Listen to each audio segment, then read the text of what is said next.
What's up, guys? This is Opportunist, and today I've got a game of Demolition for you guys. I'm using the intervention with the thermal scope, sleight of hand, stopping power, and steady aim. And today I wanted to post this video for you guys. It's nothing special, but it is a little bit of something for you guys to watch. And I promise soon I will be getting back into the swing of posting my normal good videos and everything. And I realized this one may not be up to par for you guys, and I'm sorry, but I just really wanted to post something. And just kind of talk to you guys a little bit. And I wanted to, the things I'm going to cover today, or try to cover, are thermal scope versus regular scope. I'm going to talk a little bit about Black Ops, as well as a couple other things, kind of like my last video, but my last video was messed up due to me not turning the game volume down. And I apologize extremely for that. And I also apologize that I didn't get to re-upload it, but I accidentally deleted the game right after I uploaded it, so that I couldn't really do it again. So, and I am sorry for that, and I hope you guys aren't too mad at me and all that good stuff, and yeah. And I'm also going to talk about sniping effectively, which I'll get to here a little bit. But I want to start off with thermal versus regular scopes.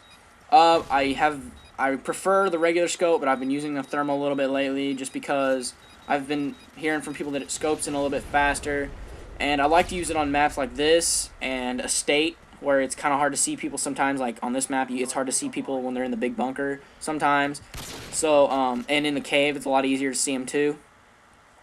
So, I prefer the regular scope for its clear, for how clear it is and stuff like that, because it seems like with the thermal, if they're running, it's kind of hard to,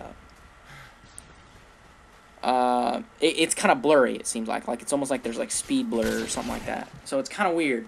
So I like the regular scope for its clarity, but I like the thermal more for its ability to see people in darker areas. And once again, like I said, this game's not really all that great, but it does show a good example of rush sniping. You know, I'm constantly, rushing in there and doing my best to help my team out. And I'm not even sure if I used the sniper the whole game. I can't quite remember. It's been a while. But see, right here, I mean, this is a good example of rush sniping. I went right in there with my sniper out, which I probably shouldn't. I probably should have pulled out a secondary, but I didn't. And, I tried to plant the bomb. That's an example of rush sniping. And, I personally think that it's an effective way to help your team. It's not camping. It's not helping your team, I guess. And, whatever. But anyway, I'm going to talk about... Whoops. I'm going to talk about that later. So, what the hell was I talking about? I was talking about...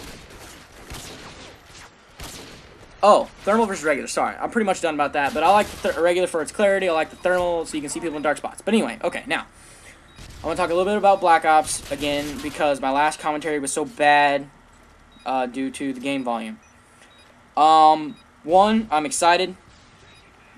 Two, it looks like it's going to be really good because they took out shotguns. Figuratively speaking, they took out shotguns because from what I've heard, they're really, really bad now, and they're primary weapons, so I don't think we're going to see a whole lot of shotguns. And I heard the RC car has unlimited life, or unlimited time, which I think will be okay because it'll kind of be, I think it'll, more than anything, it'll be an anti-camper kill streak. That's how I see it. That's how I'm going to use it. And so that'll be good. I don't think the ballistics knife is going to be overpowered. I think it's going to be just like the throwing knife. I don't think the machete is going to, or the hatchet, or whatever it is you have, I don't think that's going to be overpowered. I think it's going to be just like throwing knife. Shotguns are going to be okay. And the assault rifles look like they're going to be pretty good, pretty well balanced, because there is, I hear that there is recoil in this game, unlike this game and some of the other ones. But anyway. So yeah, that's kind of what I wanted to cover with Black Ops. Another thing, I don't know if you guys got this in my last commentary or not, but I am still debating on whether to get Halo Reach or not. I kind of do, and I kind of don't. So I'm going to entirely leave it up to you guys. Do you want to see Halo Reach commentaries and gameplay, or do you not? Do you really just don't give a shit? Because if you don't care, I'm not going to get it. Because if I'm going to get it, I'm going to get it so I can post videos for you guys. And, that would be the only reason. So I'm going to leave it completely up to you guys if I get it or not. and I know GWIT518 is going to leave me a message saying that I should get it, but I don't care because he's my friend, and I know he's going to say it. So, I mean, I want to get it in a way, but on the other hand, I don't, because I really don't want to spend the extra $60 to play it for, 2 months until Black Ops comes out. Another thing I wanted to bring up, there's this game called Sniper Ghost Warrior. It looks like it would be a pretty fun game. I don't know if I'd post videos for it just because it seems like it'd be really slow paced. But I wanted to ask you, all my subscribers and anybody watching this video, if you've played it and if you have any recommendations on it, or if you would recommend it for me to get it, or if you think it's a good game or if it's a bad game or whatever. If you've played it, send me a private message and just let me know, or leave a comment. It really doesn't make a difference because I read them all. So yeah. Make sure or if you've played that game, please message me or comment on the video or whatever. And last but not least, I want to talk about, I've got a little over a minute, I want to talk about effective sniping.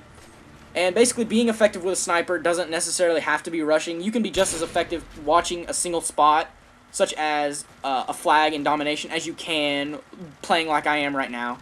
And, I mean, that's a fact. I mean, people can say if you're camping in one room with a sniper watching a single spot, you're not helping your team. But you really can help your team if you position yourself in a good spot.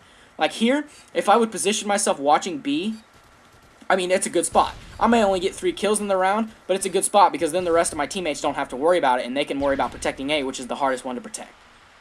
So, that's kind of all I want to talk about with sniping. I mean, for the most part, that pretty much sums it up.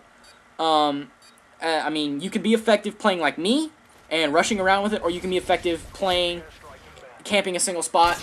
But if you do stay in a single spot, you need to place yourself in an effective area. That's all I'm going to say. I hope you guys enjoyed.